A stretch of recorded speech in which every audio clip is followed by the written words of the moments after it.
신경하심으로 2022년도 6월 22일 수요일 온라인 아침 기도회 하나님께 올려드리겠습니다. 전능하사 천지를 만드신 하나님 아버지를 내가 믿사오며 그 외아들 우리 주 예수 그리스도를 믿사오니 이는 성령으로 잉태하사 동정녀 마리아에게 나시고 본디오 빌라도에게 고난을 받으사 십자가에 못 박혀 죽으시고 장사한 지 사흘 만에 죽은 자 가운데서 다시 살아나시며 하늘에 오르사 전능하신 하나님 우편에 앉아 계시다가 저리로서 산자와 죽은 자를 심판하러 오시리라. 성령을 믿사오며 거룩한 공회와 성도가 서로 교통하는 것과 죄를 사하여 주시는 것과 몸이 다시 사는 것과 영원히 사는 것을 믿사옵나이다. 아멘. 찬송가 585장 찬송하시겠습니다.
하나님 아버지 감사합니다. 지난밤에도 단잠을 재워주시고 하나님 오늘 아침에도 주님께서 잠을 깨워주셔서 오늘 새로운 하루를 주님 허락하실 때 하루를 시작하는 첫 시간에 주님 앞에 나오게 하심을 감사합니다. 주님께서 부르심에 순종함으로 나왔사오니 오늘도 말씀을 통해서 오늘 하루 어떤 삶으로 저희들을 인도하시는지 바르게 깨닫게 하시고 깨달음 받으러 순종케 하여 주셔서 오늘도 주님께서 앞서가시며 주님께서 이끄시는 대로 살아감으로 말미암아 주님이 예비하신 승리의 축복을 누리며 하나님께 영광 돌리는 복된 하루가 되게 하여 주옵소서. 감사드리오며 우리 주 예수 그리스도 이름으로 기도드리옵나이다. 아멘. 하나님이 시간에 주시는 말씀은 구약성경 사무엘상 17장 28절부터 40절까지 말씀 보겠습니다. 화면을 보시면서 우리 28절부터 우리 함께 합독하시겠습니다. 큰 형 엘리압이 다윗이 사람들에게 하는 말을 들은지라 그가 다윗에게 노를 바라여 이르되 내가 어찌하여 이리로 내려왔느냐 들에 있는 양들을 누구에게 맡겼느냐 나는 내 교만과 내 마음의 완악함을 아노니 내가 전쟁을 구경하러 왔도다. 다윗이 이르되 내가 무엇을 하였나 없겠나이까? 어찌 이유가 없으리이까? 하고 돌아서서 다른 사람을 향하여 전과 같이 말하며 백성이 전과 같이 대답하니라. 어떤 사람이 다윗이 한 말을 듣고 그것을 사울에게 전하였으므로 사울이 다윗을 부른지라. 다윗이 사울에게 말하되 그로 말미암아 사람이 낙담하지 말 것이라. 주의 종이 가서 저 블레셋 사람과 싸우리이다 하니 사울이 다윗에게 이르되 내가 가서 저 블레셋 사람과 싸울 수 없으리니 너는 소년이요 그는 어려서부터 용사임이니라. 다윗이 사울에게 말하되 주의 종이 아버지의 양을 지킬 때에 사자나 곰이 와서 양떼에서 새끼를 물어가면 내가 따라가서 그것을 치고 그 입에서 새끼를 건져내었고 그것이 일어나 나를 해하고자 하면 내가 그 수염을 잡고 그것을 쳐 죽였나이다. 주의 종이 사자와 곰도 쳤은즉 살아계시는 하나님의 군대를 모욕한 이 할례받지 않은 블레셋 사람이리이까? 그가 그 짐승의 하나와 같이 되리이다. 또 다윗이 이르되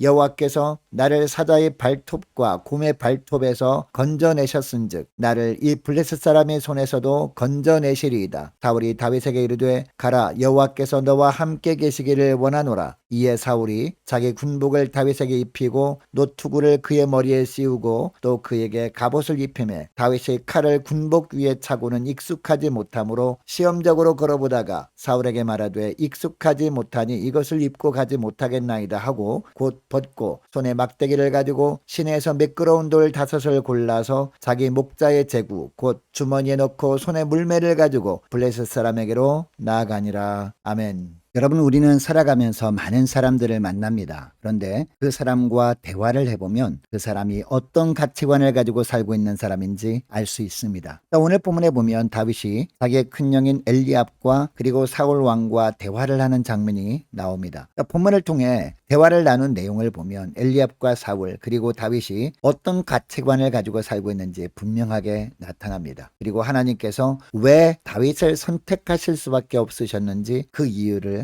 더 분명하게 알게 됩니다. 먼저 28절 말씀해 보니까 블레셋과 이스라엘이 전쟁을 벌이고 있는 중에 아버지 심부름을 온 다윗과 형 엘리압이 대화를 나눕니다. 28절 하반절을 보면요, 엘리압이 다윗에게 내가 어찌하여 이리로 내려왔느냐, 들에 있는 양들을 누구에게 맡겼느냐, 나는 내 교만과 내 마음의 완악함을 아노니 내가 전쟁을 구경하러 왔도다라고 합니다. 여러분, 엘리압이 자기 막내 동생 다윗에게 왜 이런 말을 한 것일까요? 28절 상반절을 보니까 엘리압이 다윗이 사람들에게 하는 말을 듣고 다윗에게 이렇게 말한 것이었습니다. 그러면 다윗이 어떤 말을 했다는 것을 엘리압이 들은 걸까요? 26절을 보면 40일 동안이나 이스라엘 군대를 향해 큰 소리로 하나님을 조롱하고 있던 골리앗에 대해서 다윗이 참을 수 없었습니다. 그래서 다윗이 사람들 앞에서 이 할례받지 않은 블레셋 사람이 누구이기에 살아계시는 하나님의 군대를 모욕하겠느냐라고 한 겁니다. 이것 때문에 엘리압은 자기 막내 동생 다윗에게 골리앗과 싸우지도 못할 거면서 큰 소리만 친다고 책망한 겁니다. 그러니까 엘리압은 전쟁의 승패는 하나님이 아니라 군사력에 달려있다고 믿고 있었는데 이스라엘 백성들 중에는 골리앗보다 뛰어난 장수가 없었습니다. 그래서 나서봐야 이길 수 없다고 단정하고 있었던 겁니다. 그리고 자기 정도의 능력과 힘을 가지고 있는 사람도 못하는 일을 어떻게 자신보다 더 무능해 보이고 약해 보이는 어린 막내 동생 다윗이 할 수 있겠는가라고 생각한 겁니다. 그래서 다윗이 하는 말을 현실감이 없는 교만한 자의 말장난으로 치부하고 책망을 한 겁니다. 여러분, 사무엘이 베들레헴 이새의 집으로 왕으로 기름 부어 세울 자를 찾기 위해서 갔을 때 사무엘의 눈에 가장 먼저 들어온 사람이 바로 엘리압이었거든요. 그러나 그때 하나님이 뭐라고 하십니까? 하나님께서 그를 버렸다라고 하시면서 그의 용모와 키를 보지 말라. 내가 이미 그를 버려놓으라. 내가 보는 것은 사람과 같지 아니하니 사람은 외모를 보거니와 나 여호와는 중심을 보느니라 라고 하셨습니다. 하나님의 시각을 기준으로 사람을 판단해야 한다는 겁니다. 여러분, 사무엘이 엘리압을 보고 마음에 들어 했을 때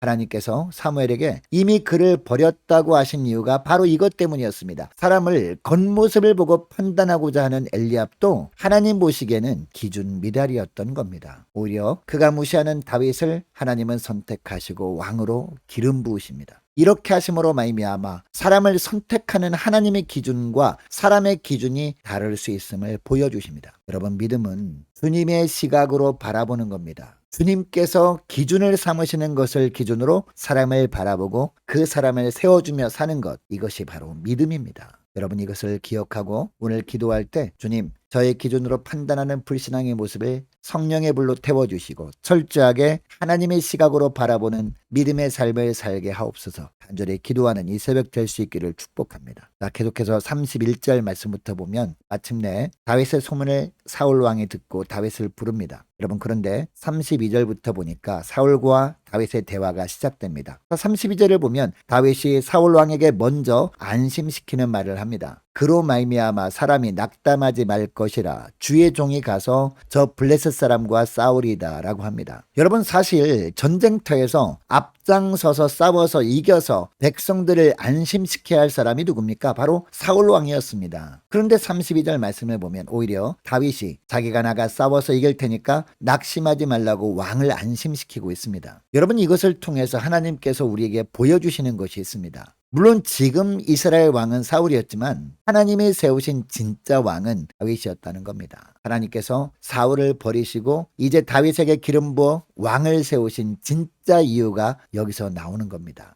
33절 말씀해 보니까 자기가 골리앗과 싸우겠다고 하는 다윗에게 사울이 뭐라고 합니까? 내가 가서 저 블레셋 사람과 싸울 수 없으리니 너는 소년이요 그는 어려서부터 용사이민이라 라고 합니다. 사울 왕도 엘리압처럼 겉모습만 보고 다윗을 판단하고 있습니다. 여러분, 물론 현실적으로만 본다면 사울이 하는 이 말이 틀린 이야기는 아닙니다. 사울의 말처럼 골리앗은 어려서부터 무술로 훈련되고 단련된 장수였습니다. 반면에 다윗은 칼과 활도 제대로 다룰 줄도 모르는 소년에 불과했습니다. 이런 상황에서 다윗이 골리앗과 싸운다면 그 결과가 너무나 뻔한 것처럼 보였습니다. 그러나 이때 사울이 계산하지 못한 것이 있었습니다. 다윗과 함께 하시는 하나님을 생각하지 못한 겁니다. 이것 때문에 하나님은 사울을 버리시고 다윗을 새롭게 왕으로 기름 붓게 하셨던 겁니다. 여러분, 전쟁의 핵심은요, 무기와 힘이 아니라 하나님이 함께 하심에 대한 확신과 그 하나님의 도와주실 것에 대한 믿음이었습니다. 여러분, 사무엘상 17장에서 여호와 하나님을 가장 먼저 언급하는 사람이 바로 다윗이었습니다. 17장 26절에 보면요, 다윗은 이스라엘 군대를 살아계신 하나님의 군대라고 합니다. 그리고 17장 37절에도 보면요, 여호와께서 나를 사자의 발톱과 곰의 발톱에서 건져내셨다라고 고백합니다. 그러니까 과거에 아버지의 양을 칠 때 양을 공격하는 사자와 곰을 하나님이 도우심으로 쳐 죽였던 경험이 현재 하나님의 군대를 모욕하는 골리앗을 대항하는 원동력이 되었던 겁니다. 누구한테? 다윗에게. 여러분, 다윗의 고백은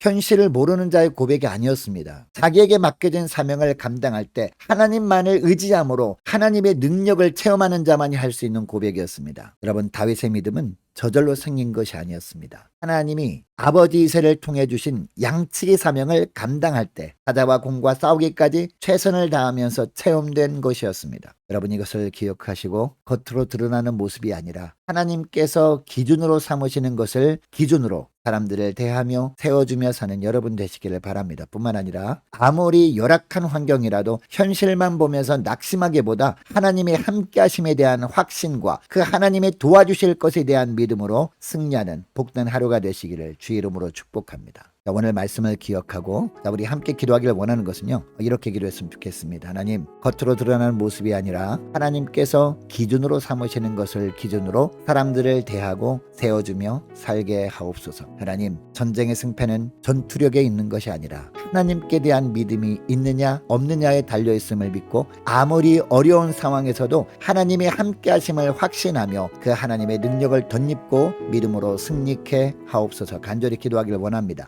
오늘 수요일입니다. 오늘 수요 예배를 위해서 함께 기도하기를 원하고요.